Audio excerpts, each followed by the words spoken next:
This is the day that changed the world, when history held its breath. We are the Spy-Fi guys, and this is the longest day.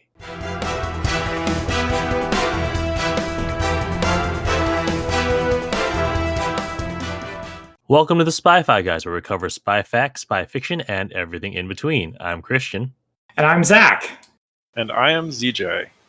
Yes, today we have brought ZJ back. You may remember him from Tora, to continue our D-Day multi-episode extravaganza. What can I say? I just really like watching Daryl Zanuck movies with you, Zach.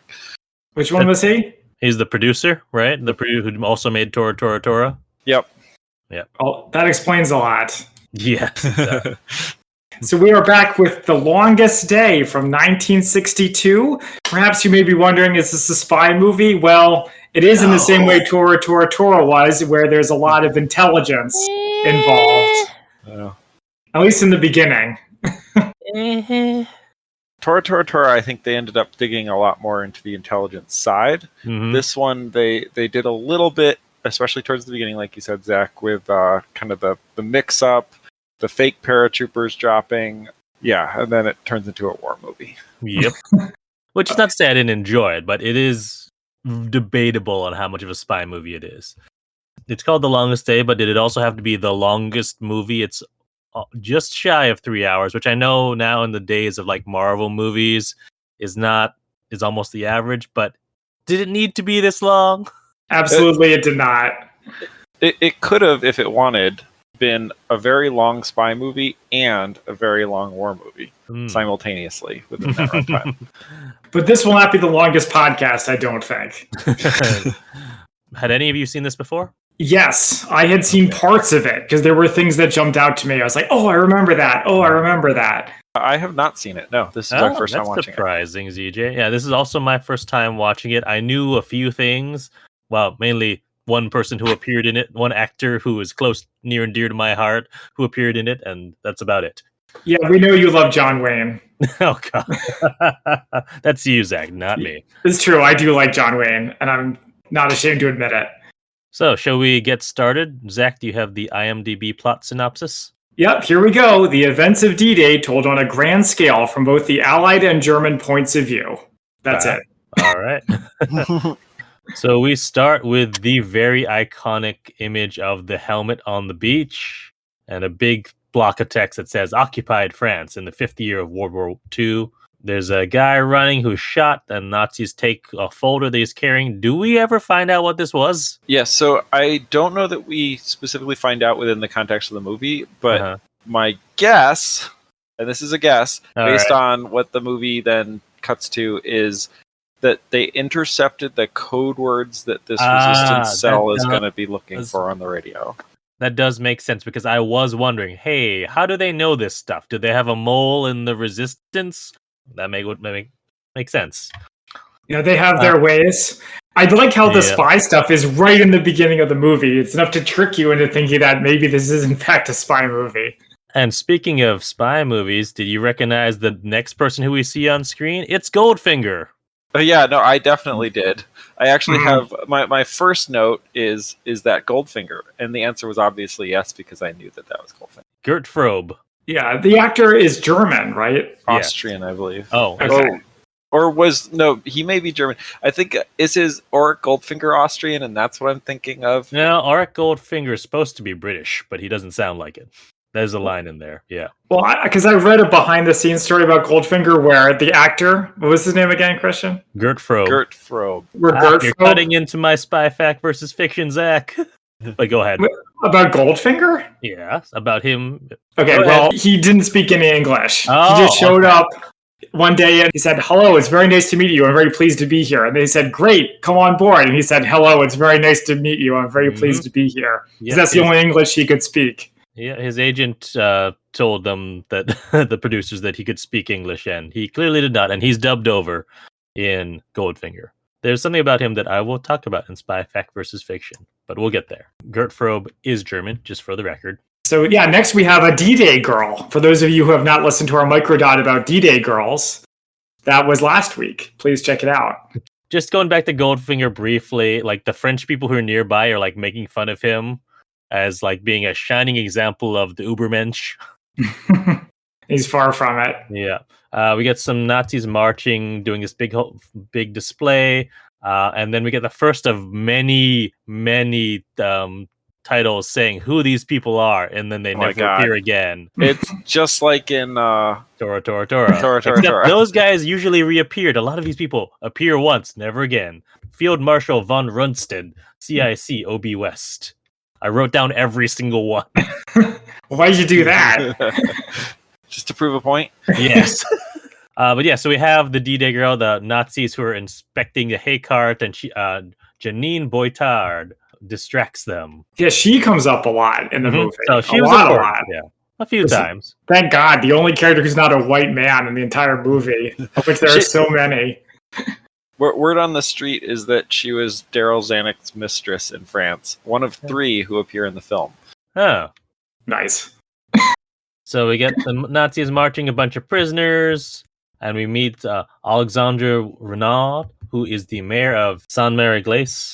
And we go to a church service where we meet Père Louis Rion, who, again, like these people never. I'm going to name every single one of them whose name gets thing, but they never. But most of these guys never appear again. Well, actually, no, the mayor does come back briefly.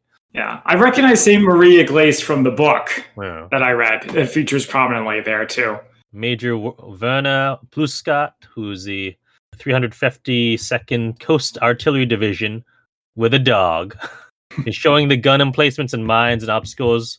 Apparently, there are 4 million mines and obstacles out there. We also meet Field Marshal Erwin Rommel.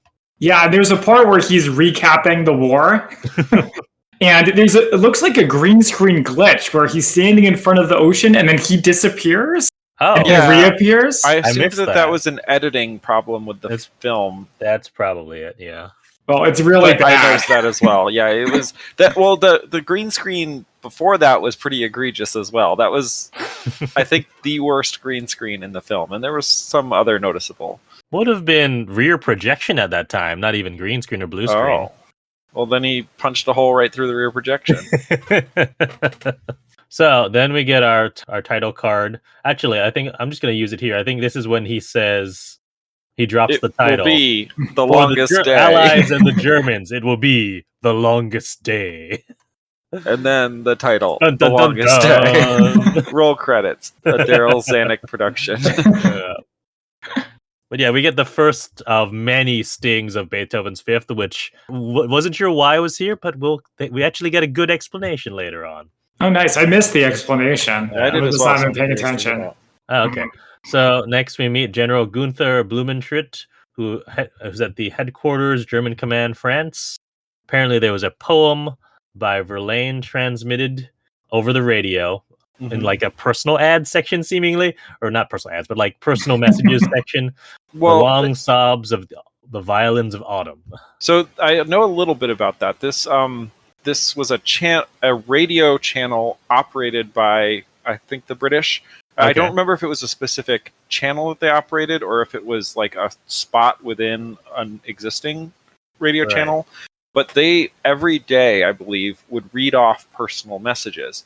So these are messages that most of them were nonsense, but they could hide, code words within them at any point that they wanted. And it was just something that happened every day. So you don't have to announce, hey, here's a message to the French resistance. They would know that at this time they tuned into the radio and listened because that was when the messages would appear. Yeah, that's a cool. See, all right, there's some good spy action there. Coded messages within radio signals. Yeah.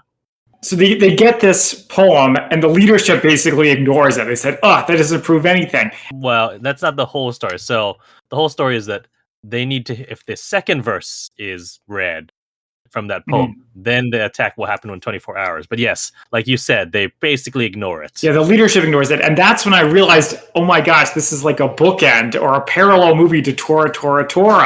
Not only because it's the same producer, but because this time it's the US who's doing the attack, and it's the German leadership are the one who has all the warning signs and ignore it and get caught with their pants down. And it's very interesting. To be fair, if I was the German leadership, I wouldn't trust German intelligence either, because they weren't very good at what they did for a lot of the war. Oh, okay. Did not know that. But they make a very important point that, all right, so yes, we have this and maybe a time, but we really have no idea where or really exactly when the attack will happen. So great, this is mostly useless to us. Well, again, that's like Tora, Tora, Tora, where they were expecting the Japanese to attack somewhere at some point. People who were in the know did. Yeah. But they couldn't keep the military on alert all the time. Mm-hmm. And for the Germans, it was the exact same thing. Mm-hmm. And they also get a report on the weather. Apparently, they have the worst storm over the channel in 20 years. Mm-hmm. Well, the weather is a very prominent point in the first half hour of the movie. Yep. So we go over to England, one of 1,108 Allied camps.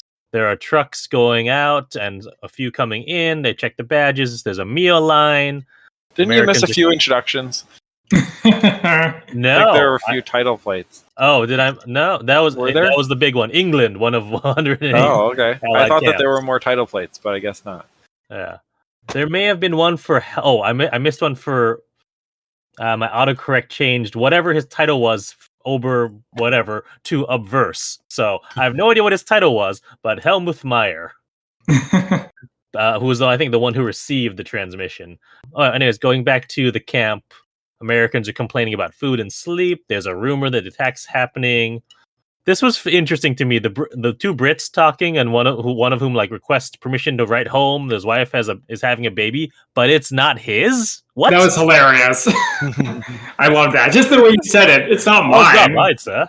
And the other one's like, what? So here's something really quick about the food. Yeah. So I read David Webster's biography. David Webster is one of the paratroopers, served in the 101st Airborne. He's in Band of Brothers. And one of the points that he makes is that, as you guys probably know, the invasion was supposed to be on June 5th, and then they postponed it a day. Mm-hmm. And on June 5th, they served them a really nice meal, like steak and all this good food, because they thought it was going to be their last meal. Like a lot of this guys, it would be their last meal. But then when it was delayed, they gave them a bunch of slop because they were like, oh, we didn't have any food. We didn't think you guys would still be here. Oh, man. So we also see a bunch of duck boats loading up. Have you guys ever been on a duck boat? Yep. Those are fun. I like those. And I find it hilarious that now they're like all tour buses, basically. Yep. Question that I don't know if it's an unanswerable question. How many of those are actual? Like, presumably none of them are actually from the war and are just scratch built now. Presumably, that's an interesting question, and I'm not sure that that's actually the case. Yeah? Is that? I presume at least at the start, a bunch of them may have been, but nowadays it being what did we say it was? 80 years after the war, basically. Mm-hmm. Almost, or more than. What's the math on that? Yeah, if you go to Boston, you can definitely ride in a duck boat. Mm-hmm. I did one in Seattle. Yeah. Yank is complaining about a smell, and other ones reminiscing about. I don't actually remember, but there's just a lot of trying to give these characters or these. It'd be generous to call them characters. These people some sort of characterization without actually spending any effort on it. Yeah, you do what you can, but we get the impression they've been stuck there, and they say they've been stuck there for multiple days, like 3 days. That's pretty unfortunate. Yep, that was something I remember from, I don't remember, I think it was The Longest Day, just talking about how a lot of the troops that hit the shore were not only hitting the shore with gunfire all around them and stuff, but they were absolutely, totally had been seasick for 3 full straight days. And and then that only got worse when they got in the tiny boats for the landing because they got tossed around in those. So it's like going from being seasick to going to being really, really seasick to being blown up on a beach. So jeez. That's why they're the greatest generation. Yeah, it would have been tough to go through. Next here that one of the colonels wants to see some men, and we find out this is Colonel Benjamin Vandervoort, played by John Wayne. Woohoo, John Wayne. Yeah, he says they're itching to go, which is not consistent with what Webster said. Webster said that on the day that they called them off, everyone threw a party because they got to live for one more day. What you want to think, or what America wants audiences to think, is that, or the Allies, everyone wants them to think that they're just raring to go and serve their country. Yeah, you like to believe it, but more to the point, like if you know something bad is coming, you want to just get it over with because the waiting's the hardest part. Yeah. We next meet General Norman Cota, U.S. 29th Division, who says it's on his schedule and that Ike has called a conference at 9:30, and there's no way that he'll call it off again. No way. Can I say it was kind of funny to watch a movie with Robert Mitchum and John Wayne sharing the screen together? Because Robert Mitchum and John Wayne kind of have that same on-screen persona for me. This is Robert Mitchum, this colonel here. Mm-hmm. Anyway, so for those of us who are not familiar with older stars, what else was Robert Mitchum in? Oh gosh, what wasn't he in? Actually, I don't know what he was in. Wasn't he like a cowboy too? Yeah, I think he was in cowboy films. I want to say he... Let's see. He was on other war movies. 30 Seconds Over Tokyo. Okay. Cape Fear, El Dorado. He was a huge star, but I think he was more of a huge star in the 40s and 50s, whereas John Wayne was maybe 50s and 60s kind of. So, and this is towards the end of John Wayne's career as well. He's reached the point where he's American's granddad as opposed to American's dad, I think, in this. Men in the barracks gambling. I think playing craps. I think so. So much gambling. And the guy makes so much money. He makes like thousands of dollars. $2,500. More than he's ever had in his life. Yep. Did you guys recognize this actor? No. I did not. He was Tony in West Side Story. Oh, okay. He looked a little familiar, but I couldn't place him. Yeah, he looked like he was chewing up the scenes too much to just be, someone who hadn't been in another random actor. Yeah, a random extra. So how much money is $2,000 in 1940 money? I feel like that's like $10,000. That would have been a lot. Absurd. Yeah. I think that would have been like, I want to say like buy a house money. Probably not. And I like how it's just a big armful of cash that he like carries around with him. Yeah, no one seems to be paying too much attention to their cash in this. Just an ongoing thing that I want to note. Actors are older than their roles pretty much always, especially in war movies, because it's hard to get a bunch of 19-year-olds on screen. Right. But this movie seems particularly egregious because we've got people who are all sorts of ages.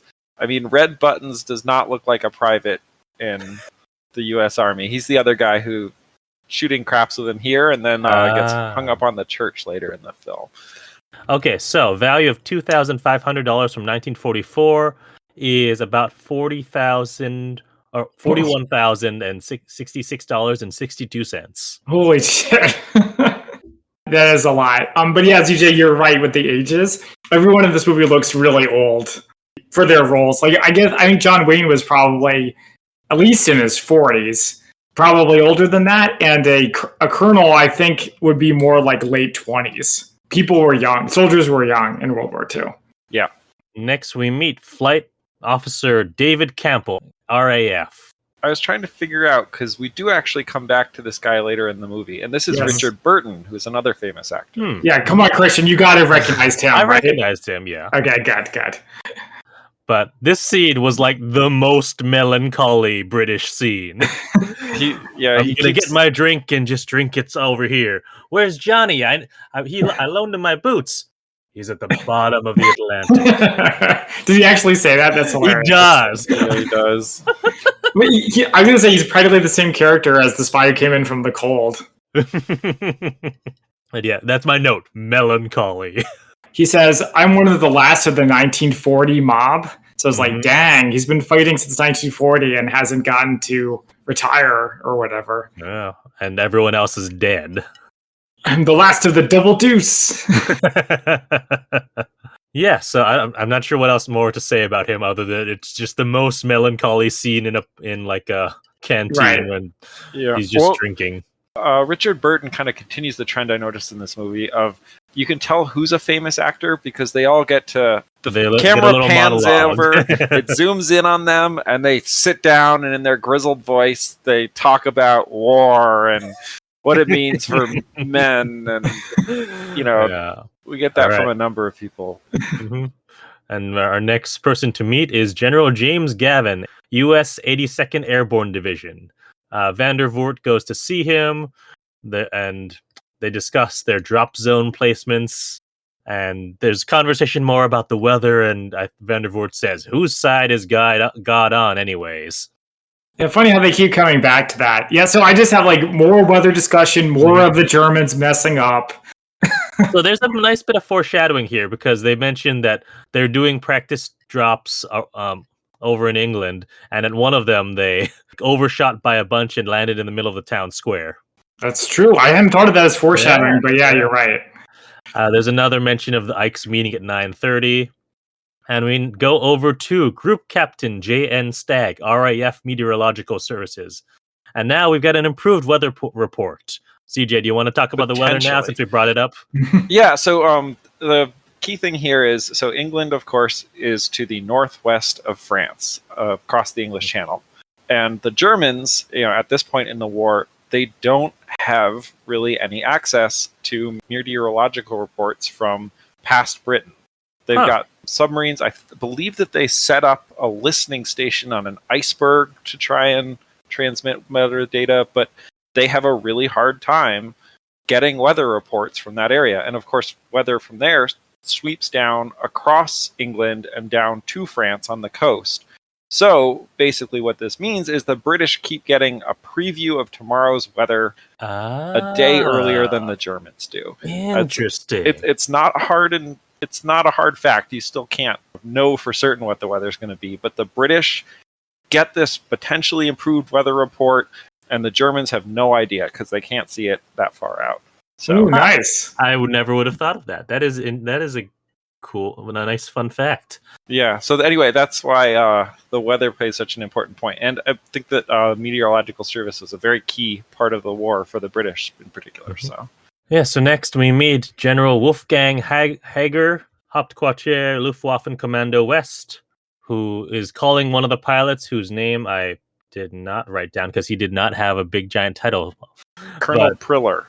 That's the one, Priller, yes, who is complaining because he's only got 2 planes left of his entire squadron. They've moved all the rest of them everywhere else, but they don't think there'll be an invasion, so why worry? There's bad weather, again with the weather. Right. This was just like in Tora as well. Remember the 2 pilots who have to take on the whole Japanese fleet themselves? Yeah. Next, we meet General Eric Marks, Kommandierer General, or 84 Army Corps. This is something I didn't know about. They were getting ready for a bunch of war games before, and this guy actually theorized that no, they're not going to go to where everyone thinks they're going to go in Calais. Right. No, I think they'll actually go further out, so not an easier landing at Normandy, even though it's bad weather. And then he's like, but this is just a theory. We have no proof, and it'll be good for the war games. So one thing I learned, apparently the war games guy, the general, was actually one of the people who developed the first plans for Operation Barbarossa in the East for the invasion of the Soviet Union. Mm-hmm. And surprisingly enough, in real life was even more severe looking than the actor. I didn't think he was that severe looking. Okay. It's pretty severe looking. We go over to Ike's high-level meeting. We get a briefing on the weather. Ike has to decide whether to go forward or not. But one of the key factors here is that the American convoys, which have to travel the farthest distance, need to know within basically the next half hour. And right. He's thinking about it, and he said, we've postponed already once before, and if we do it again, such a postponement is too bitter to contemplate. The actor who plays Eisenhower looks a lot like him. I was like, actually, no. So apparently what they did, because they're in the credits, they credit the actor who played Eisenhower and the actor who voiced Eisenhower as two separate. So apparently Eisenhower, they went for the get someone who looks like him and get someone that sounds like him, put them together, and you got Eisenhower. I mean, Eisenhower had just been president, 4 years before that? So voiceover was not or just dubbing flat out in English films was not that uncommon. We just talked about Kurt Frobe doing it. Yeah, I thought the actor might have been Eisenhower's kid or something. That's how much he looked like him. Right as he's contemplating it, we get a brief shot back to Marks, who says that he doesn't believe that Ike could be that risky. And as soon as he says that, smash cut back to Ike saying, all right, the order's given. Hell yeah. And the word trickles down towards all the different divisions. Vandervoort gets word here from Lord Lovat, Special Service Brigade, and General Raymond Barton, U.S. 4th Division. So I wanted to say something quick about the decision. Oh, yeah, I liked how in the movie they were like, if we don't go now, then we won't be able to go due to the tides until July, and by then the word will definitely have gotten out, and we'll have all these security issues. It's like 13 Days in these other movies we've covered, where it's about these leadership needing to make decisions with bad or incomplete intel, and how history kind of swings on that. Yep. So I still like it. We get a couple of different briefings. Pathfinders will light drop zones for the paratroopers. We get another briefing, which looks like it's a paratrooper briefing, but there's a dummy paratrooper in the center of it, and when they land, they'll set off fireworks. Yeah, it's a little bit of disruption. It's to set confusion and misdirection. They think they'll be landing in some place and not, or it also just make them more of those out there. They might target those instead of the real actual parachutists. So we get Vandervoort addressing his men, and they call them crickets are passed out. They keep coming back in the movie. They sound suspiciously like a clicker for dog training. Click, click. Could be, yeah. So, because there's going to be a lot of people out there and it'll be dark, if what you do is you give a click to verify that you say you're there, and then you answer with 2 clicks. Very nice. Yep. That's why people tune in the podcast for their production value. Next, we meet Alphonse Leneau, who is Maire de Cauville-sur-Orin, and I'm sorry for my pronunciation. It's all right. I mean, you're the Francophile here, I think, among the three of us. More of the three of us, probably, but I'm also more of a Anglophile. But yeah. So he's listening to the radio. He hears the same or another broadcast, which is saying, molasses will bring forth, or tomorrow will bring forth cognac. And then he hears, John has a long mustache. Or, this I could almost actually hear it in French, but I don't remember what it was. I think it's John has a long mustache. And yeah, what's interesting here is that he's getting a different signal than the one we get later. The other.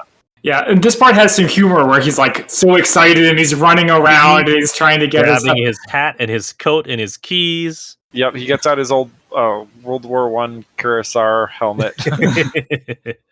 Yeah, so there's little bits of humor around the movie, which I did appreciate. And next we go to the Resistance. Is this still the same D-Day girl? Janine? Yeah. It's her again. I thought so, but I like...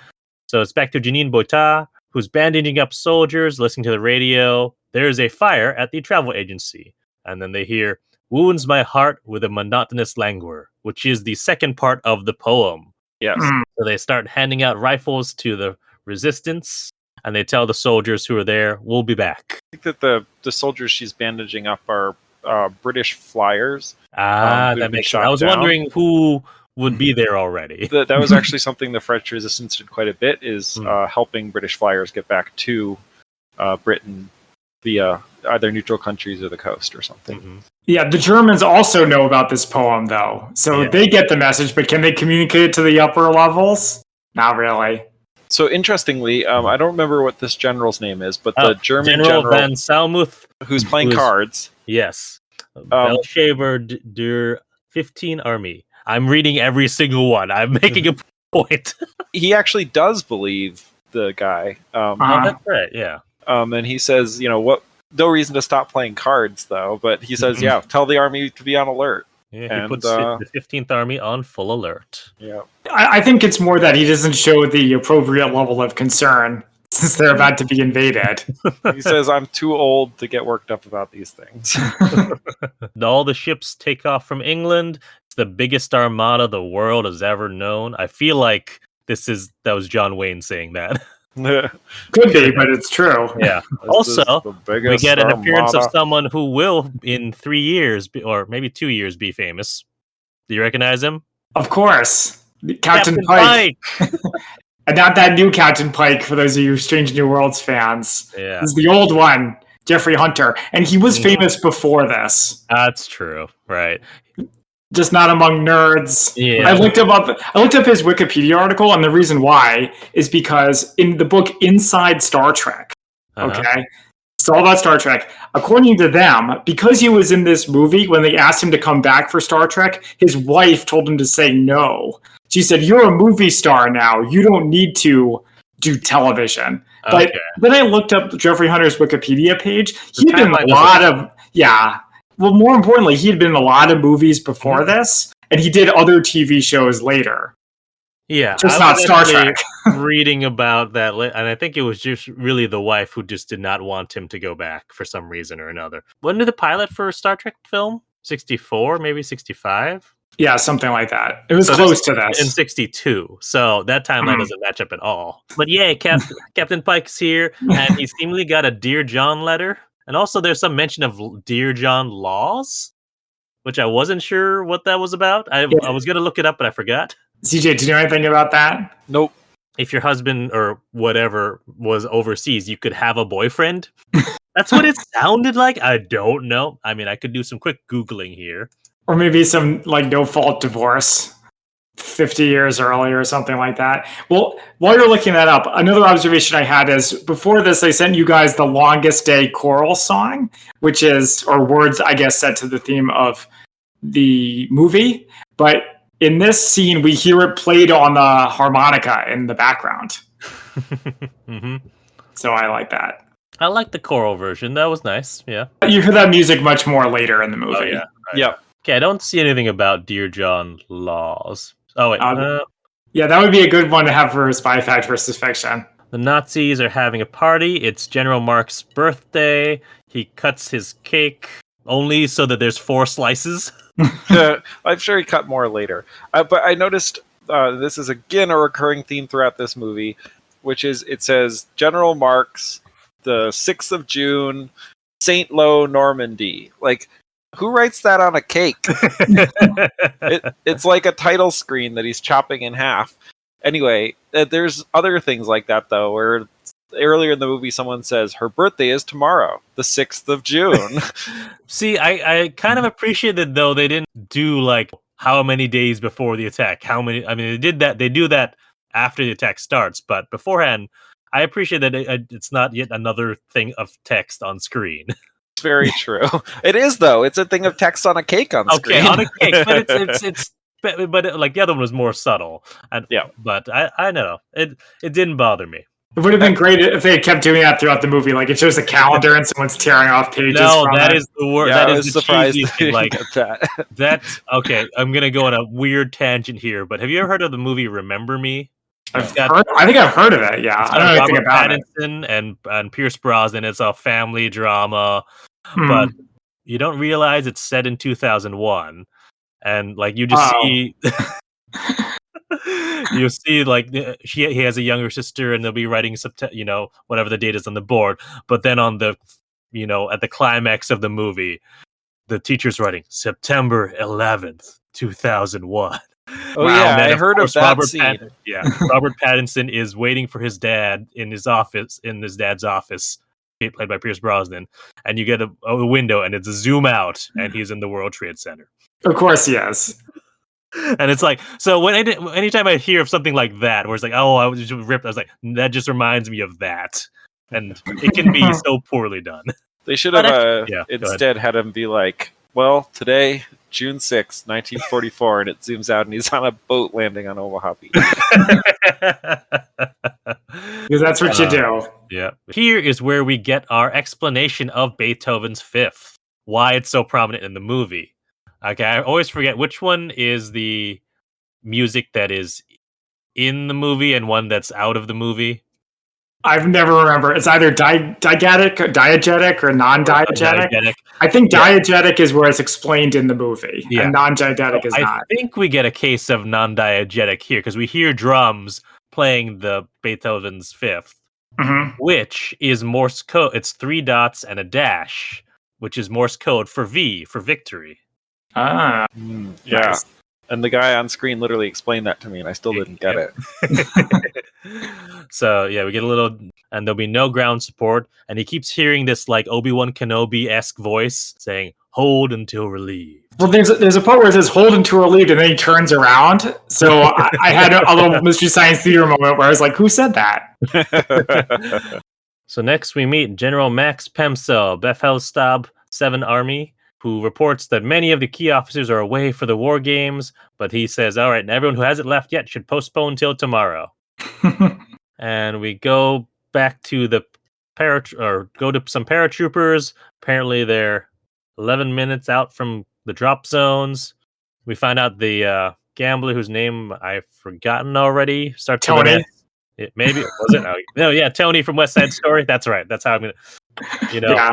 He lost all of his winnings, so he's like, "All right, I'm in the clear now."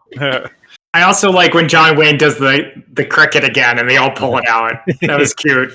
So, interesting side note for those of us who like airplanes. Apparently, the only airplane that they could get was a British plane, because these are very, very obviously British bombers. And it was just strange to me that they're like, okay, we've got all this stuff, but we're not going to bother getting a boilerplate of a C-47. We're just going to go with a British bomber and say that the paratroopers are in it. It was not obvious to me that it was a British bomber. Did not. Okay. No. The roundels right there. The egg-shaped tailplane is unique to Anyway. All right. So next we get the Nazis reporting radar interference and radio jamming. And as our good friend Naboo Governor Sio Bibble will tell us, a communications disruption can mean only one thing: invasion. That's right. I got excited because I thought that Sio Bibble was in this movie. You know what? He probably is in here somewhere too. He's British. He was about the right age. But yes, so they start dropping the Ruperts, which is the name for the dummies.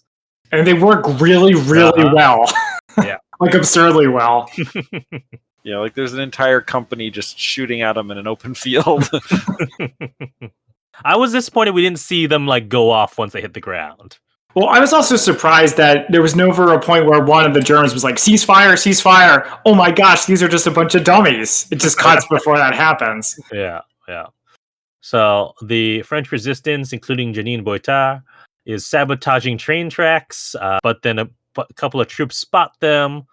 Janine causes a distraction by going over and biking and This was kind of absurd. Just biking along the railroad tracks in the middle of the night. Well, as she lives over in that farmhouse there. So the guy immediately was like, no one does. That's cool. He actually knows what's going on. What's up, CJ? So more spy-ish stuff is they apparently land French troops right at that location because the paratroopers drop there and she looks over at them on the field and she sees that they have a patch that says France or something on them. Mm-hmm.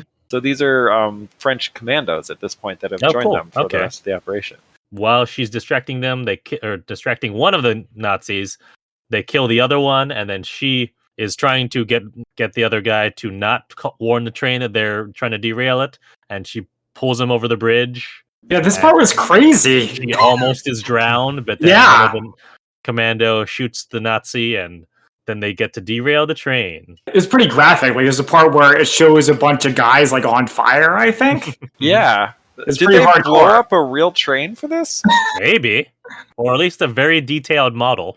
Yeah, and then they have a shot of train cars on fire with people running out of them. They had to do that real. Oh, yeah. Wow. So, the rest of the movie is just kind of actually, I should say that the next few bits is just little vignettes, which happens a lot. And the one I wanted to point out was the paratrooper who goes into the well. Mm-hmm. Do you remember this? No. Yeah, I do. I don't know. Go ahead. Okay, so there's a part where a paratrooper goes directly into a well, and then it shows his parachute getting kind of pulled into it. Oh. And the implication is that he drowns inside, but it was I would have liked it if it was a little bit clearer. For once, the movie was a little too subtle. I thought it was funny because him falling into the well, I don't remember if it's the music at the scene, but I felt like it was almost comic. Comedic? Yeah, it's comedic. That scene in Tora, Tora, Tora where they're making jokes and then all of a sudden, the bomber comes in and changes the entire tone. I just don't know whether the movie was saying haha, he's stuck in a well, or he's in a well and it's slippery and he won't be able to climb out and he's going to drown. I don't know. I think it was the little gurgling noises. It was like gurgle, gurgle, gurgle. But yeah, so Marx gets report dummy parachutists and communication problems, and he immediately realizes what's going on, and he actually someone brings over an example of one of the dummies. Well, a dummy after it went off, so it was all burned. Yeah. And then we have the paratroopers dropping right into the German headquarters. Not quite yet. So we get the French woman who sees the parachutist. Oh, yeah.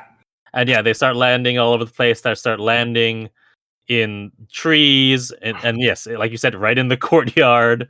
There's also the pastor, because I didn't realize he was actually a pastor until I saw the collar. So when he says, I'm, missing my communion set, I thought it was like it was a nickname for his rifle or something. DJ, maybe you can weigh in on this, but I thought it was strange that you would have a chaplain go in the first wave. Like, I understand they need to be around, but do they need to be, like, in the planes?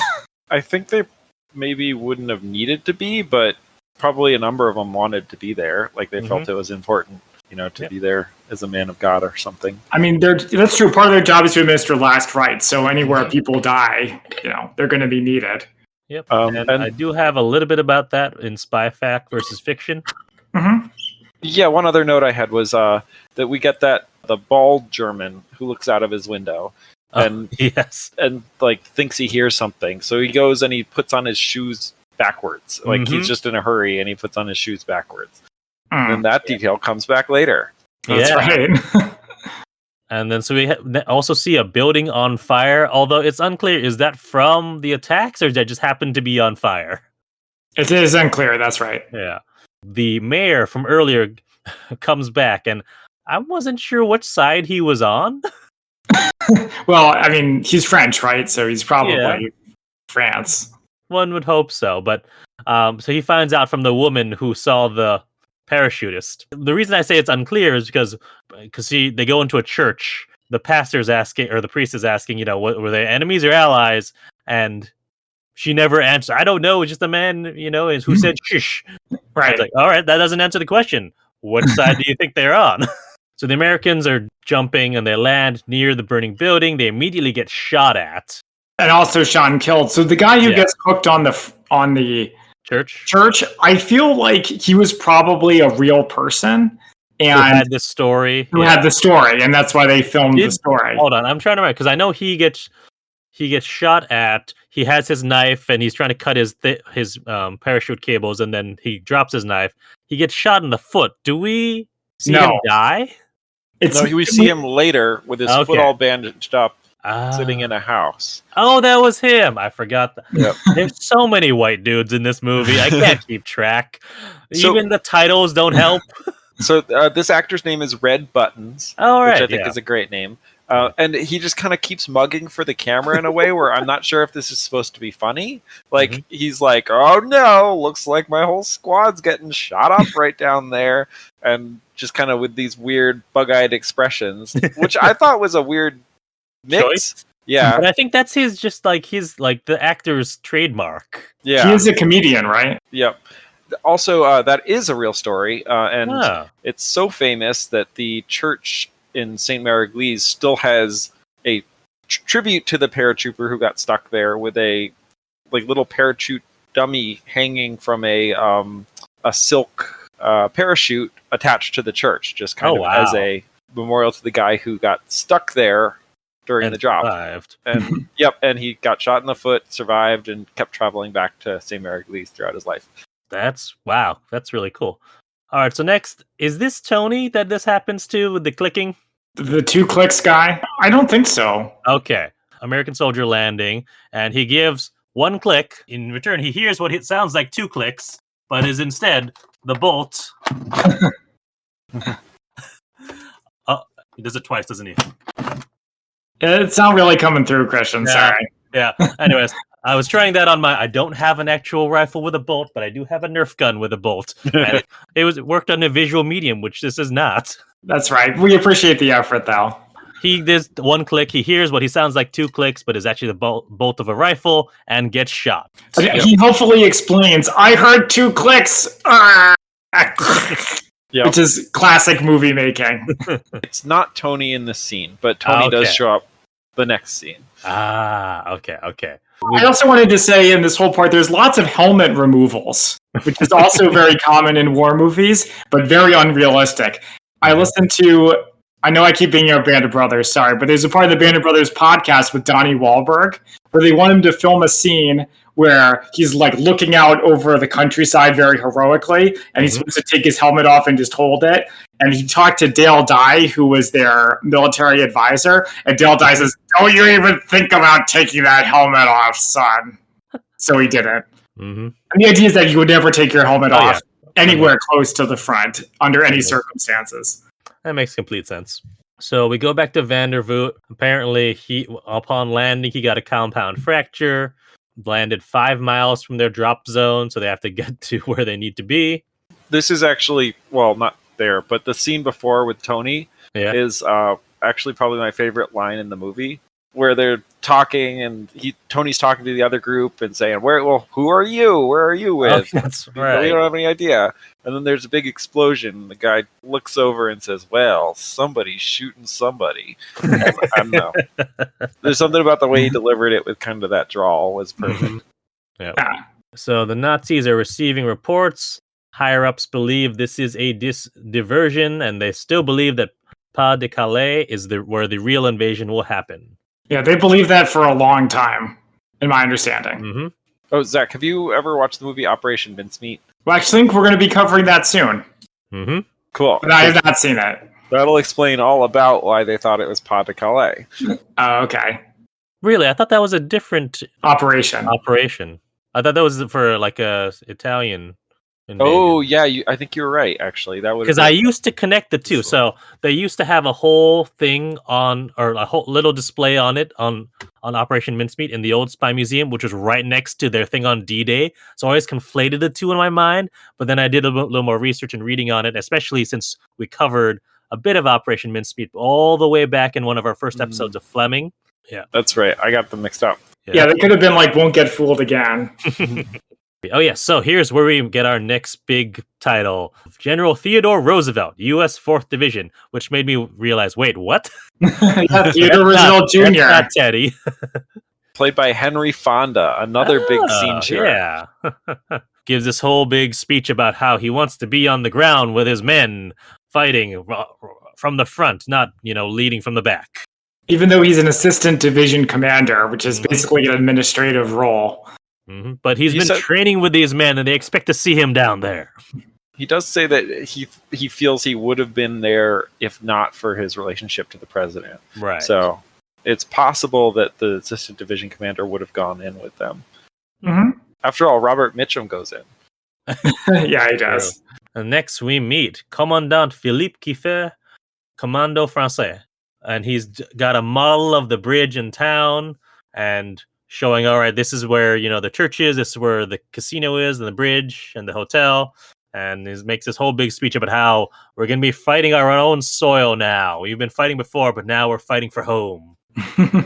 Very glad I didn't try a French accent there. Yeah, it's not really clear why this hotel and casino is so important that they take it, but I guess they're going to take the whole continent. Gotta take it eventually. Yeah. Next, we meet General Oberst Alfred Jodl, who's Chief der Operations Berlin OKW. Yeah, I have him down as the Panzer Commander. Yes, that is his role. And someone tells him that they won't wake the Fuhrer because this must be just a commando raid. It can't be the full invasion, and they need the Fuhrer's approval to release the Panzers. This was very true, and it was a very big screw-up by the Germans. So we go to Nazis on one of the beaches. The guy who's in charge is looking for his dog. As he's doing that, he spots the ships, and he goes, "Mein Gott! There must be 5,000 of them." This is really funny, where he sees them through the binoculars and then turns around, and then you can see him with the naked eye behind him in like the space of about 5 seconds. Yep. That's that movie magic. Yep. And we next go to Admiral Jajard, Forces Françaises Libérées, who gives this big speech to the fleet, of which the contents of which I do not remember. It's basically go get him, yeah. And we cut back to Goldfinger, who is again bringing coffee to the troops, and he gets caught in the shelling of the beach. And you missed another title screen. Oh, did I? What did I miss? General Omar Bradley, U.S. First Army. Oh, yeah. Yeah, your favorite guy. Well, no, but what I find funny is that the actor is clearly been told to look like Omar Bradley by like sticking out his chin and holding his lips real wide. Anyway, I just find it funny when actors are like, all right, do your best to look like Omar Bradley, and they kind of make this exaggerated expression. Does he even like say anything in the movie? I don't remember him even having dialogue. That's probably why I missed him. Well, I certainly remember the name. DJ, do you want to tell him? Do you want to talk about the Omar Bradley biography that DJ read? Did we talk about that last time? I don't know that we did, but I read the Omar Bradley autobiography. Yeah, it was just interesting. It's a lot of him shit-talking other generals. And DJ, you also told me that he would say things like, "Today we invaded Sicily." Yeah, the diary would be like, and here's how I formulated this plan for this attack on this hill in North Africa, and then we did this, and then the troops followed through this way, and I figured we should go around the side this way and stuff. And then the next, it's like, and then we invaded Sicily. So... yeah, I'm kind of like, Omar, can you tell me how it felt to invade Sicily? That's what I want to know. Mm-hmm.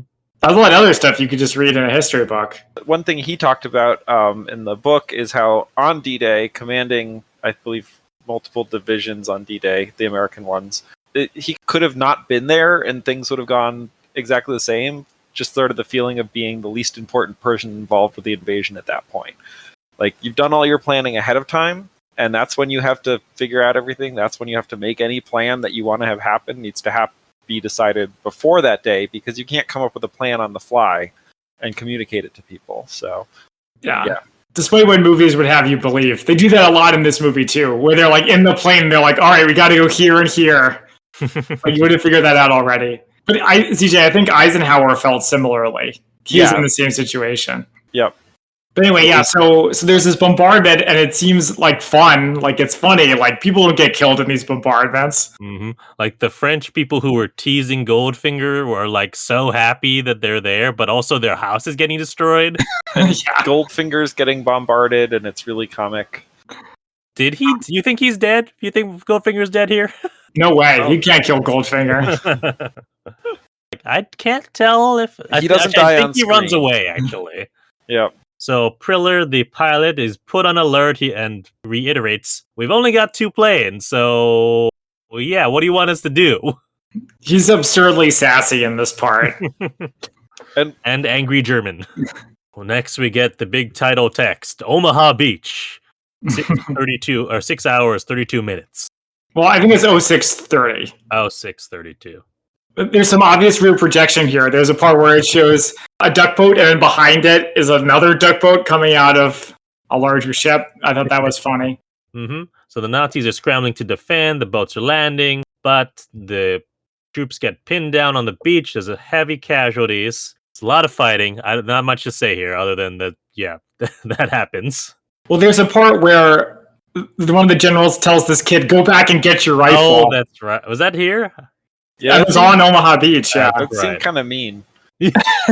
Well, I think you're going to need it later. Well, yeah, but it's not like there's not rifles around. There's plenty of dead people that you could pick one of theirs. He didn't have a rifle either. So also, there's a part where guys are carrying rafts. Do you guys know what the deal is? Was it just to clear them out of the way so other people could get through?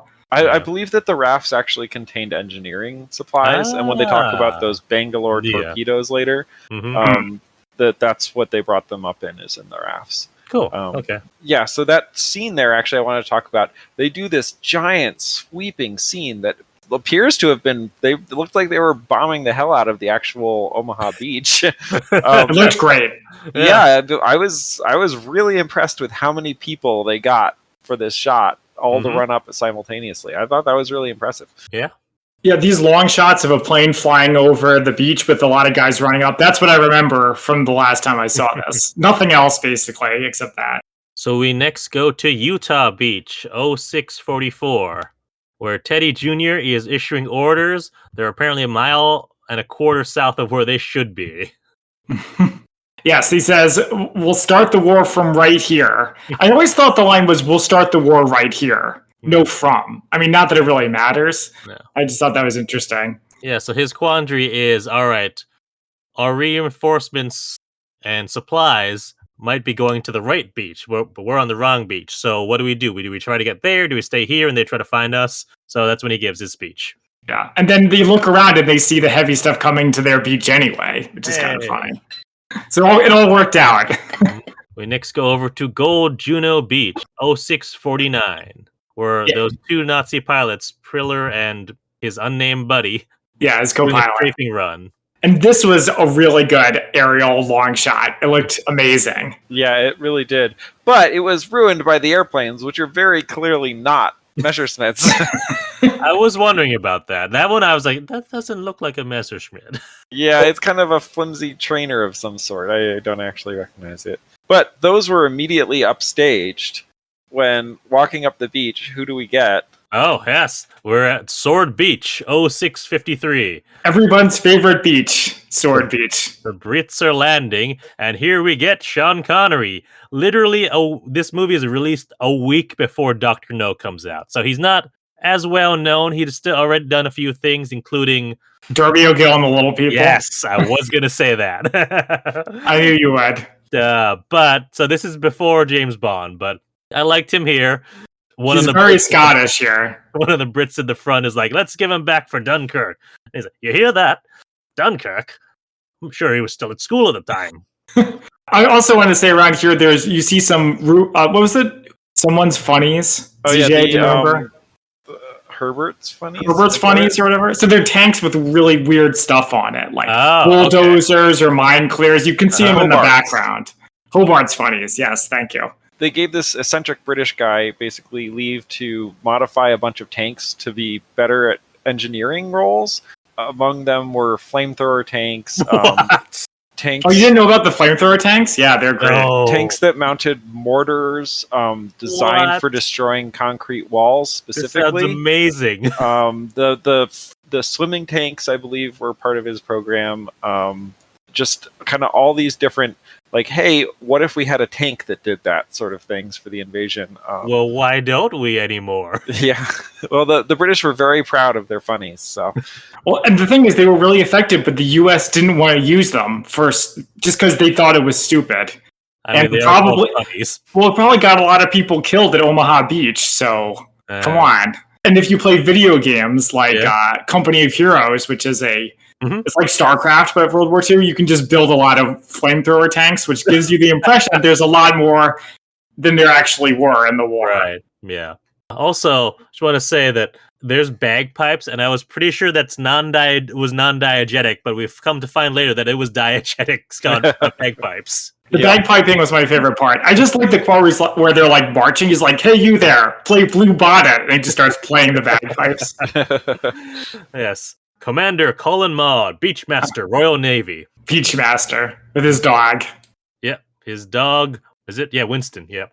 I found it interesting. I caught somewhere that apparently they used his actual, like, the cane he was walking with was the actual one that the guy had on the beach on D-Day. Yeah, he was apparently a consultant on the film. Yeah, him and Theodore Roosevelt Jr. both having canes. Yeah. So he's the Beachmaster. He's telling people where to go, and there's a reporter who comes over to him wants to put a news briefing through his radio. He's denied. So they use pigeons instead, and one of the pigeons goes the wrong way. This whole part was so great. We will someday talk more about when we do that animated pigeon movie, Zach. Yeah. I'm going to make you do it. It's okay. I like the pigeons here. I like the part he's like, bloody traitor, as they go the wrong way. Also, this part, there's the movie cliche of an engine's not working, so you smack it, and then it starts working. That's right. That was good. So, this whole part is just all these little vignettes. And Sean Connery just watches all of them and laughs at I them. love that. Just him just commenting on everything. Alexandre Renault? Yeah, that's him. Alexandre Renault. I recognize the helmet. That's how I knew it was the same guy. Yep. But he comes back and he's welcoming all of the troops there. He's got a bottle of champagne. He said he saved it, so it's actually probably real champagne. From France, yeah. Was it Commander Maud who tells him we're a bit busy here? I don't know, but it was great. Tells him that. And then Connery and his buddy are coming. He's like, "There's a lot of weird people on this beach." The next thing I have is just a little bit of German friendly fire, where the two Messerschmitts, which are not Messerschmitts. Those were French planes. No, those were British planes. Oh, were they? Well, the patch Spitfires. They were Spitfires, but the patch on the pilot's thing said France. Oh, maybe they were French pilots flying for the Royal Air Force. But yeah, they strike some Germans and really screw them up. Yep. Really mess them up. And we get our next big title, Point du Hoc 0711. Yeah, this part was rough. A lot of Americans get killed. And I think these guys are supposed to be Army Rangers. Okay. They never say that, but that was in the book. So they've got to climb up this mountain and take out the guns on the top. They deploy these ginormous grappling hooks and climb up there. And a bunch of them get shot as they're going down. There's a lot of fighting. And then when they finally get to the top, they find that the gun mounts that they thought were going to be there were never installed. And Yeah. so it's all for nothing. It sucks. Also, there's a part where they blow up a machine gun nest, and it's a really good effect where these bodies go flying out of it. They were probably dummies, but it looked very real. So next we go back to the Panzer commander.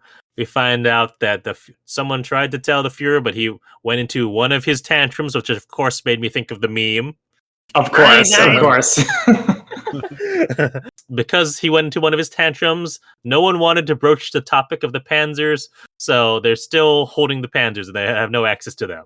I guess no one watching this movie is going to be on the German side, but if you were a German, I'm sure it must have been ridiculously frustrating. Mm-hmm. So we get reinforcements have finally arrived at the bridge, and here's your non-diegetic bagpipes. More bagpipes. Yeah, more bagpipes. That was great. But the thing about them being relieved at the bridge is you don't see these guys since they arrived at the bridge at all, so it's not clear whether it was difficult for them to be holding the bridge or not. You get your last echo. What was the phrase? Hold until relieved. Hold until relieved. But he's the only guy who has head voices. It's really strange when you put it. I think everyone in the movie should have been hearing voices. We go back to Vandervoort. Apparently it was almost going the wrong way because someone changed the sign. We get a bunch of 101st troops who are there, and he takes control of them. They get folded into the 82nd. There's a lot more fighting. They're trying to take the city. A bunch of people are in a church. And then as the wounded, there's a bunch more people wounded. And then the nuns come, and we find out they're actually qualified nurses. They're bandaging up all the soldiers. This was another of those amazing shots where they film the soldiers racing across, overrunning the German position, racing up to the bridge, racing across the bridge, explosions all around, machine gun fire everywhere, racing up to the hotel, and it's all one long shot. Yeah, that was something else that I remembered from the first time I saw this movie, was just that it just keeps going. When the French commandos, this is when they finally take the hotel and the casino. They tied it all on tail. And then later, when the one guy goes back to get a tank, there's a good effect where he's running across a footbridge and it explodes in the middle, and he has to hold on to it like Indiana Jones in the Temple of Doom to avoid going into the water. So that was a cool effect, too. I would have liked to see these nuns actually being nurses. Since they spent all this time with them, but I guess we're running out of movie. I'm surprised you didn't bring up Sound of Music like you do every time there's nuns and war. I don't know about it every time. But yeah, nuns and Nazis. Yeah. I didn't even think of it. It's a good point. Yeah. I also have a note here. I'm starting to get bored. It's a lot of fight. That's why my note is just more fighting. So, again, I'm impressed because we get this clearly very ancient-looking stone fortification on a hilltop, and the movie blows it up. They do this giant explosion that blows out a side of it. It must have been some kind of effect, but I just can't believe that they were allowing explosions around all this stuff, because it just looks to my eye like it's very... It must have been there. It must have been, a 100-year-old French fortification of some kind. I mean, people back in the day were very clever with matte paintings. Or some other kind of effect. Or anything, models, But whatever the effect, it was incredibly effective. Nice. Yep. So we get the Nazis strategizing, and they say that if they can hold them on the beach, the invasion will fail. And we cut over to Omaha Beach, where, hey, they're being held on the beach. There's a hill that they can't get up. Who's the guy in charge here? I couldn't remember. Robert Mitchum. Yes. I don't remember the character name, yeah. It says Mitchum. Brigadier General Norman Tora. Oh, Tora, that's right. Okay. Yes. He was named.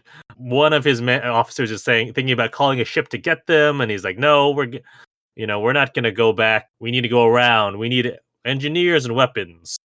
So they go about trying to find both those things. They get told later Omaha is in shambles. Mm-hmm. And we don't really see that. It's more like we're being told that. Mm-hmm. We also get, I think, is this Red Buttons who's in the building near the church and is like basically deaf? Yep. So he's been deaf because the church bells have been going off and he's been right there. And he's got his, now I remember his foot. Oh, that's all connects now. He was that was the church. He was up there. Yep, right there next to the church bell. Yep, that makes sense now. Yes, I finally got that as well. Yeah. I didn't realize it. So we get Vandervoort coming into the town, and as he does, he sees all the dead parachutists who are still hung up on trees and telephone poles, and he like demands that they will get cut down. So he tells his man that we're going to hold this town until the link up with everyone else. So this is what I call a fake ending. Yeah, that's like there's even like a swell of music too. It's like, oh, is that it? Well, there's still like 20 more minutes here. Yeah, because it shows the guys walking and it plays the Longest Day theme music, and it made me think of the end of Bed Knobs and Broomsticks when they go marching off to war. That's a good movie. So it seems like it's the end, but then it's like, nope. There's still I think it's the end of John Wayne's scene, so maybe that's why. We didn't get a farewell to Sean Connery. Nope. Well, he's just getting started. That's true. I guess we just see him, coming into to the bridge, and that's what we see of him. The Allies getting reports on everything. Omaha's still stuck, and then Captain Pike arrives at Omaha Beach. That's right. He gets a field promotion or demotion to lieutenant. Now, Coda tells him the plan. They're going to blow a hole through a wall to get through. So they do that using the what kind of Bangalore torpedo. Yeah, that's the one. So they do that. They get the hole. They load a bunch of explosives into the hole, and Pike's running back with a detonating cable, but then gets shot and dies. You have to say that because sometimes you can get shot. That's true. So something I liked. Dies. So something I liked is that he gets hit and he kind of goes, huh, and then he just is like face down. I know in a lot of these old movies, especially cowboy movies, when people get shot, they have like a big dramatic where they like spin around and flail their arms around, and that's really not very realistic. Mm-hmm. It doesn't feel realistic either. Next one I have is really nice extra work where once they blow a hole through the fort, it's just hundreds of guys all running through, and it looks very real. Yeah. Great. Again, just having all those extras. I think this was probably on location. But maybe not. I guess there are a lot of beaches in the world, but could be. They were already there. Is this who is this? This is Tony. This was Tony. I couldn't tell if this was Tony. He's in this farmhouse. He's looking around, sees a dead Nazi, and then right behind the dead Nazi, he sees this downed British pilot. And then he uses a term that was used for the second time, but I didn't pay attention. Ack. Yes. Yeah. What does that mean? It's a term for flak. Like it was really hard to hit moving planes. So one of the strategies people used is they would just have their big guns fire shells that were fused to detonate at a certain altitude. So these guns would just all be firing this stuff up in the air where they knew the planes were going to be. And the idea was not to try and hit a single plane. The idea was just to fill the air with so much flying shrapnel that you bring down airplanes.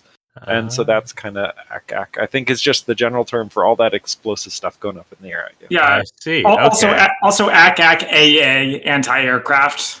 Yeah. AA guns, ack guns, yeah. See, when they kept saying that, I just thought of Mars Attacks, where that's all the aliens, the Martians say, ack. I'm afraid not. I was like, that's just never heard that term. Interesting. All right. So him and the downed pilot have a bonding moment. The pilot apparently has a wound from his crotch to his knee, and the medic came by and saw him, gave him morphine, and had to use safety pins to stitch him up. So I don't think he's gonna make it. Yeah. Melancholy speech. It's a very strange way to end the movie, right? I wonder who won. That was a good line. Yeah. And that's the end of the movie. And then we get a little montage of the other beaches and everything, but then that's it. Yeah, there's no credit that's like, and then they won the war. It does. There is a credit. It says the end of the longest day. Bum bum bum bum. And then the longest day music goes over the end credits, and that's the movie. Alrighty, Zach, are we ready for some spy fact versus spy fiction? Yes. So because this movie is so well known, the IMDb goofs section actually Yeah. had quite a lot. So All I didn't right. feel the need to. I'll have a little bit of that and a little bit from D-Day by Stephen E. Ambrose. Okay. So first IMDb though. When we first see General Norman Coda, he's describing to a subordinate how to wear a life vest. I did not remember this, but apparently it's in the movie. He teaches him in the movie how to put it on incorrectly. On April 28, 1944, during a D-Day rehearsal, German U-boats attacked a troop convoy, sank several transports, killing nearly 1,000 men, many of them because they were wearing life belts in the manner shown in the movie around the waist, which is not correct. All right. Also, Colin Maud and his English bulldog Winston are shown spurring British soldiers into advancing up the beach. This was actually done at Juno, which was the Canadian beach. And Maud's dog was an Alsatian, aka a German Shepherd, not a bulldog. All right, that goes that one for me. John Steele was the paratrooper who got hung up in the churches, and he said, far from being deafened by the church bell, he didn't even notice it. Oh wow! I mean, because there's probably also explosions going around too. Yeah. The American paratroopers are incorrectly shown standing with a jump master who tells them, go, go, go, like in every movie, right? But the reality was that as in all combat jumps, the jump master goes first and everyone else just goes as fast as they can. Interesting. Okay. Makes sense. There'd be no reason for them to wait to be told. It's not a water slide. And then finally, the Rupert paratrooper dummies dropped on D-Day were not the highly elaborate and lifelike rubber dummies shown in the film.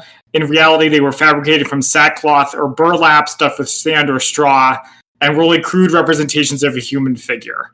Because they were supposed to look like humans from a distance. Okay. A total of 500 dummies, accompanied by a handful of SAS troopers, were dropped at 4 locations. The SAS played recordings of battle noise, set off smoke grenades, and used their weapons to further enhance the deception. The whole operation was codenamed Operation Titanic. So that's from IMDb. A couple things here from D-Day by Stephen E. Ambrose. Private Eldon Wee, I don't know how you would say his name, W-I-E-H-E, was a truck driver for HQ Battery 1st Division Artillery. He said, when it was over, to this day, I've never shed another tear. I would give anything to have one good cry or one good laugh. I hurt inside, but I cannot get my emotions out since that day. I've never been able to. Oh. It's just a little reminder of what it cost. Mm-hmm. Wasn't all laughing Sean Connery's. Or, over the top French guys with champagne. Mm-hmm. Or goofy Goldfinger with a mule. Mm-hmm. What have you got? Yeah. So I've got something that I kind of hoped they would talk about, but they did not, was the Ghost Army. Mm-hmm. The Ghost Army was a division formed by the U.S. Army, which basically had an entire large-scale deception, inflatable tanks and trucks that looked real from a distance, which portrayed where a wrong location of where the invasion was actually going to happen. So not only did they have all of these tanks, they also had used sound as well, a bunch of sound trucks and dummies. They also appointed General George Patton as the leader of this battalion to fool the Nazis into thinking that he was really there and that he was going to attack elsewhere. I'm sure he loved that. Uh-huh. So a replica of one of the inflatable tanks is currently at the Spy Museum. It's right after you exit the main exhibitions in what they call the Veil, with the glass section in front of there. I think I have a picture in front of it from their grand opening. Fun story. That was actually a larger one, which they used to have just outside, but high winds kept making it fly away, so they commissioned a slightly smaller version, which sits inside now. We're talking about Goldfinger, a.k.a. Gert Frobe. As we said, he was German, and he did actually join the Nazi Party in 1929 at the age of 16. He left in 1937, and in 1944, he was actually drafted into the German army, where he served until the end of the war. After his party membership became known in World War II, Israel banned Gert Frobe's films until Mario Blumenau, a Jewish survivor, revealed that just 8 weeks later that his life and his mother's were probably saved when Gert Frobe hid them from the Nazis. So, whoa, what a guy! He's lucky to be alive, considering he got drafted into the German army in 1944. Yep. So he did actually serve unwillingly. Yeah, and actually had some good. He actually saved someone. So he joined the Nazi Party in 1929 at the age of 16. And then left. So by 1944, he's probably like in his 40s. So I guess that's why he wasn't serving earlier. Yeah. I'm just surprised he hadn't been drafted sooner than that. Well, apparently in 1944, that's when the German cinemas all closed down. So he would have had an out before that as an actor. I guess. Yeah. Took something I was going to talk about, which was the dogs. Like, were there actually dogs in D-Day? And apparently, not only was there that dog, there were a number of paratrooping dogs in the D-Day landings. So Lance Corporal Ken Bailey of the British 13th Parachute Battalion jumped out of a plane. With him was Alsatian mutt named Bing. And he had to be tossed out of the plane as anti-aircraft fire peppered the aircraft. He landed in a tree and had to be helped down. Did he have a parachute? I don't know. Well, I think parachuting dogs today are strapped to a human. That's what, parachute. So I presume that would be the case here. Apparently, who was on the ground, he was ready. This is all from military.com. He was trained to sniff out hidden enemies, stand watch over sleeping allies, and locate threats such as mines or booby traps. Talking about things we didn't expect to be there, pastors. So there were actually a number of pastors who were there during D-Day, including 3 Catholic priests, including Father Francis Sampson, the parachute padre, who served in the 501st Parachute Regiment, who was among 15,500 soldiers who jumped behind enemy lines that fateful June 6th. So, yeah, he was one of them right up there. So, who knows? Maybe that was supposed to be him. Why didn't he get a nice title card? But yeah, that's what I've got for spy fact versus spy fiction. Okay, so now it is time for our favorite quotes. There's some good stuff. ZJ, as our guest, would you like to go first? Yes, so I think I already talked about mine earlier, which was when the paratroopers land and the guy says, well, somebody's shooting somebody over there.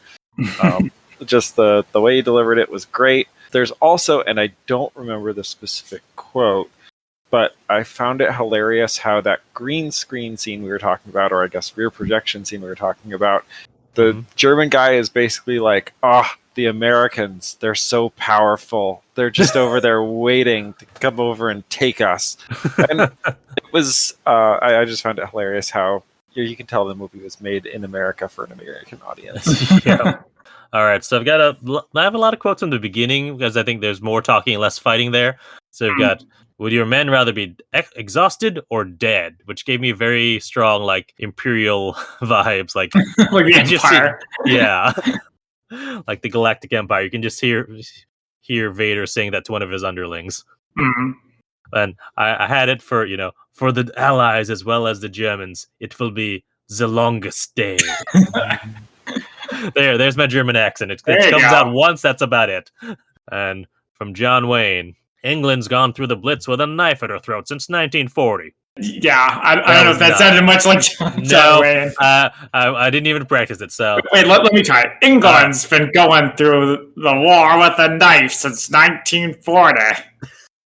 Accent's right, quote's wrong. Would you combine the two somehow? Yeah. There we go. And I'm too old a bunny to get very excited about all this. Now, where was I? Ah, yes, 2 spades. 2 more, because I have to get one from Connery. But the pilot says, your prospects for a long sleep are excellent. The invasion has begun. And finally, the last one just from Connery. Evil of it all. Trying to drown a man before he's even had a chance to fight. Which was actually a very common thing that guys would get weighed down. Yeah. Wow. All right, go ahead, Zach. Now that I've done like 7 of them. Yeah, so part with the gambling, I loved it when his friend says, I think I'll go over and give it a big wang myself. Yes, I am very immature, thank you. One of the German guys who does the war game, they say, did you win? He says, have I ever lost? Which sounds like something General Thrawn would say, or Grand Admiral Thrawn would say.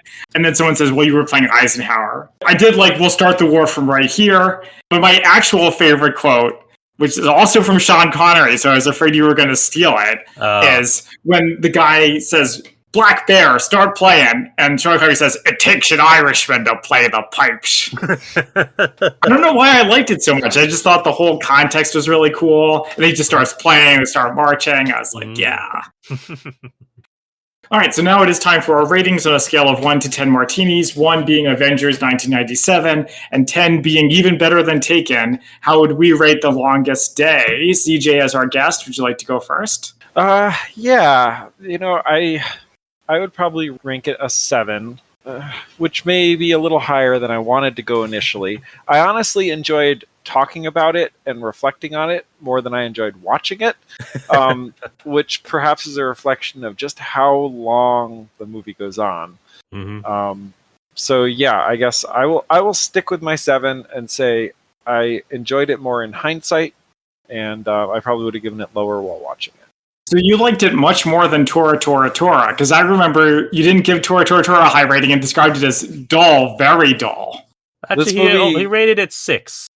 Oh, okay. Yeah, so not that much higher. This movie was dull. They didn't have as many so those planes were wrong. The planes were totally wrong. But they only had 2 of them, right? Rather than Tora, Tora, Tora, where they kept throwing them at me.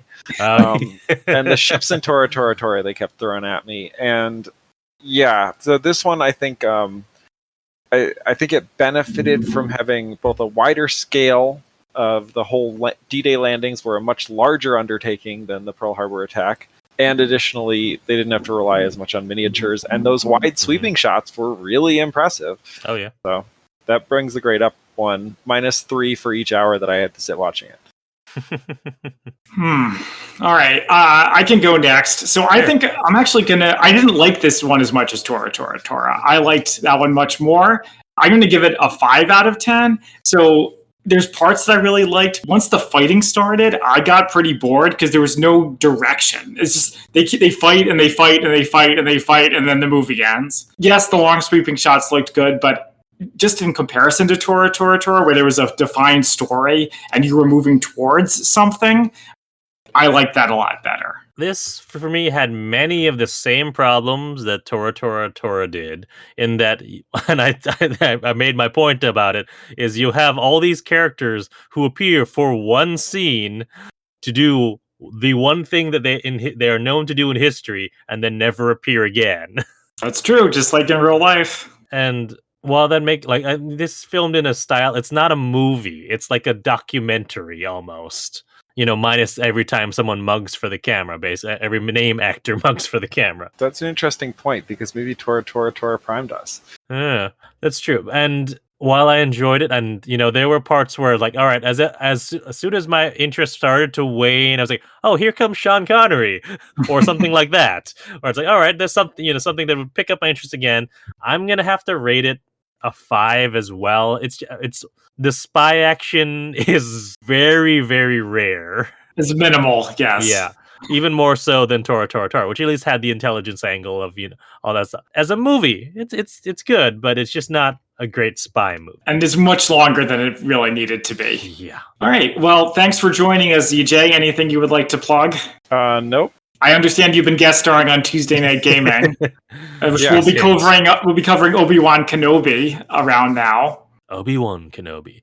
So maybe we'll get more, head voices. Maybe. Tie it all together. Well, ZJ, thank you for appearing on this episode with us, for your, World War II expertise. Yeah, I enjoy showing up. And thank you, everyone else, for joining us. You can find us on social media at the Spy-Fi Guys on Facebook, Twitter, and Instagram. Until next time, I'm Christian. And I'm Zach.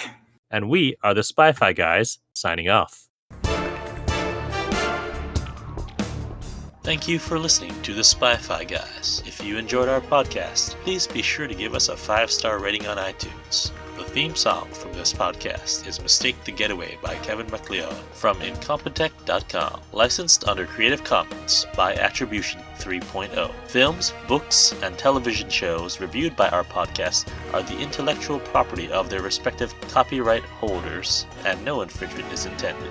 This is a personal podcast. Any views, statements, or opinions expressed in this podcast are personal and belong solely to the participants. They do not represent those of people, institutions, or organizations that the participants may or may not be associated with in a professional or personal capacity unless explicitly stated.